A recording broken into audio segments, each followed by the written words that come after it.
The Houston Rockets added not just Fred VanVleet in the offseason with the ball, but Dillon Brooks. And so when you think about the longevity of the Houston Rockets, their future, this move was a very bad move to make, because now what you do with these players is that you give them this. You give them opportunity, which now you give them opportunity to score. You take away the opportunity Jalen Green has to be able to figure shit out for himself and expose himself to mistakes. And so now Dillon Brooks, now he's just going to go and get his. And he's free to do so. He has the green light. They gave him the money for a reason. But all that for them to not be in contention for a playoff spot like they wanted to. When it comes down directly to Jalen Green in his game, this is where he must continue to seek opportunities, right? Playing in transition, because his strength as a player is going downhill and attacking the rim. But with Fred VanVleet and Dillon Brooks, y'all got to also understand this. He's going to have less of these opportunities because when the person who has the ball, they have more people to look for. Having more people to look for now dial back the odds of him getting the ball for himself. So now he could expose himself to mistakes like this, to where I'm attacking Chet in the paint and I'm going off 1 foot trying to get around him, not realizing I may have to go off 2 and bump, or may go off my left and then bump with my right shoulder and finish left. Little things like that, because you can't correct habits if you haven't shown yourself to make it a habit, meaning doing an action multiple times. So only seeing this once may hold him back from making the corrections. If I was the Houston Rockets, right, I would not have got Fred VanVleet, not Dillon Brooks. As a matter of fact, I know we don't got our pick, but what I would have done is think about the future. And when it comes down to the future, who do you have? You got Şengün and you got Jalen Green. And if we did not have, not even gonna say we. This is a hypothetical. I'm not a Rockets fan. I'm just saying we as if I'm a GM or some shit, right? And so in this case, I would just run this action day and night. And in 2 years' time, 3 years' time, this will become an unguardable action. Because the amount they'll expose themselves to making mistakes and learning how to play with each other, this is the foundation for my franchise. I got to develop these players because I'm thinking long term, because they could really be the future. And so now, that's where our whole offense would be. Although Fred VanVleet does take a ton of shots, you still do need a good vet that'll get you in good positions. And so what Fred VanVleet's going to do here, right, turns his head, right, sees who's down the floor. Jalen Green's in this corner. He points out to that left side. And what does that now do for Jalen Green? He lifts up to that wing.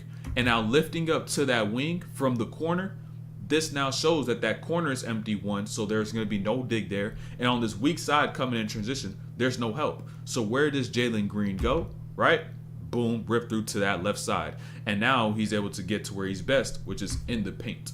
And so if you don't have a Fred VanVleet, I would just got a vet point guard. You know what I'm saying? I would have said, if we going all the way, just get somebody going to pass the rock and get him in good position. I'm going to get Facundo Campazzo, if that's how you say his name. I would have said around got him at the point guard or some shit like that. You know, somebody who's not going to always seek to score. Somebody who's going to be able to get the offense run, get the ball to who it needs to, play with no ego, and just be happy to be there.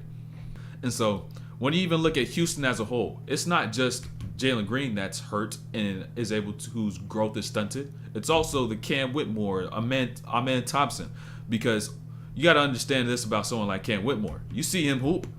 First play of the game, he come in, shot, hit. He don't give a fuck. He plays with no conscience. Like, if you let him rock, he gonna score it or rock, right? And so first play, like I said, hey Jermaine, appreciate that sub. First play of the game, knocked down that three. He ain't even break a sweat. Right? Now you come back down to this other side. Now you got Amen Thompson, right? He's a little better than his brother. I'm gonna keep it a B. Offensively, defensively they're the same, but defensively he has an IQ, right? Behind the play, right? A lot of players here, they'll just give up. They'll say, I'm not going to do this no more. It's too much work.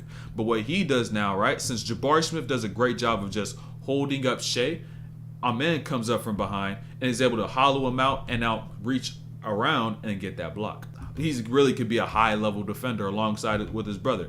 And so now you get back to this other side, 3 straight possessions. Amen now to Cam, and now he's getting that too. You already got some pieces you could build around with Jalen Green, Alperen Şengün, but they just decided to put Brooks and also put in VanVleet, which is now in the long term hurting your team.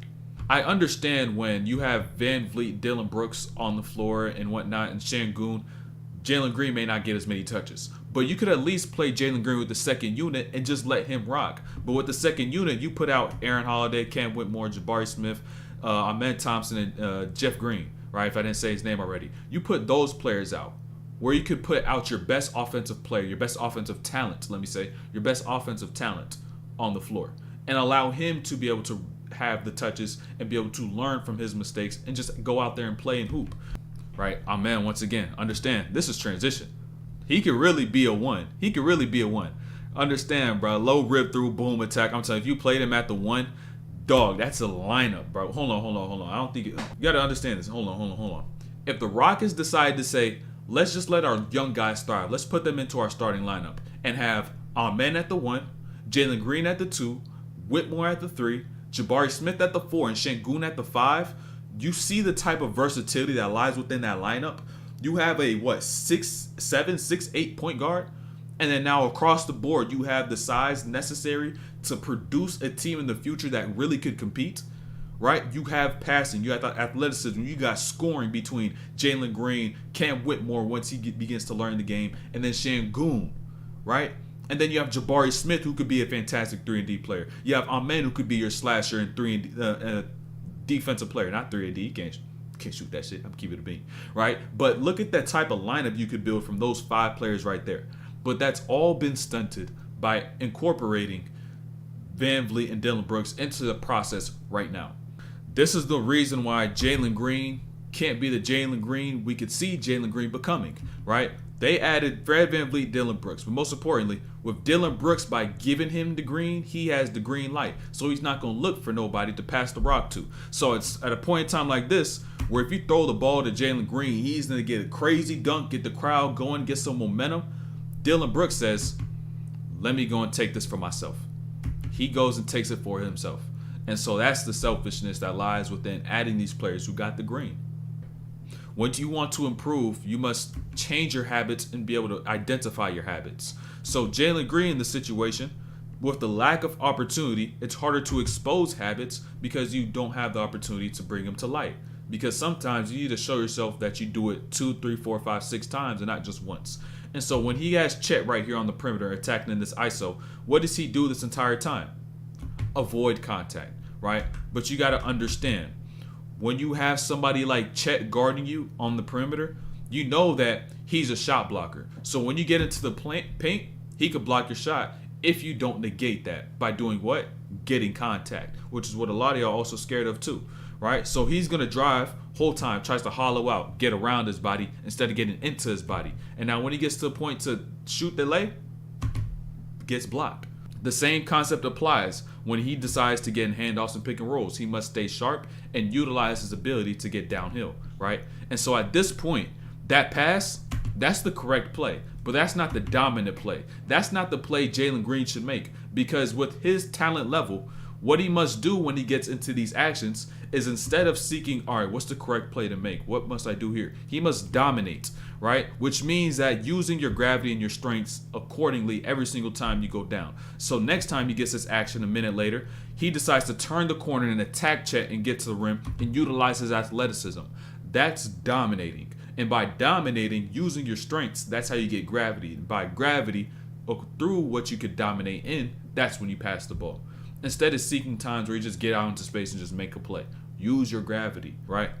Learning from your habits. Jalen Green, now he has a screen going to the middle. And understand what he does in this mid-range, right? Boom, little hesitation, push cross. And now he ends up getting there, getting stuck, gets the ball stripped because he didn't take full advantage of what he could dominate in, right? And so now what's going to end up happening on this other side, maybe about a minute or so later, is that he's going to have a very similar situation once again. And what's now going to happen? He's going to learn from it. And instead of getting to this mid-range area and I'm going to hesitate, boom, push cross, and slow my speed down, I'm going to take my speed full at the rim, attack Chet, and get to where I want to and get that bucket. He low-key did block that shit. But that shit still went in. That's how he just got to approach the game. And by having VanVleet, having Dillon Brooks, by putting players there, you're not allowing him to expose himself to this every single game. And you should even understand this. When it comes down to Jalen Green, remember last season, it was like he finished the year off strong, which meant that he was learning his own game.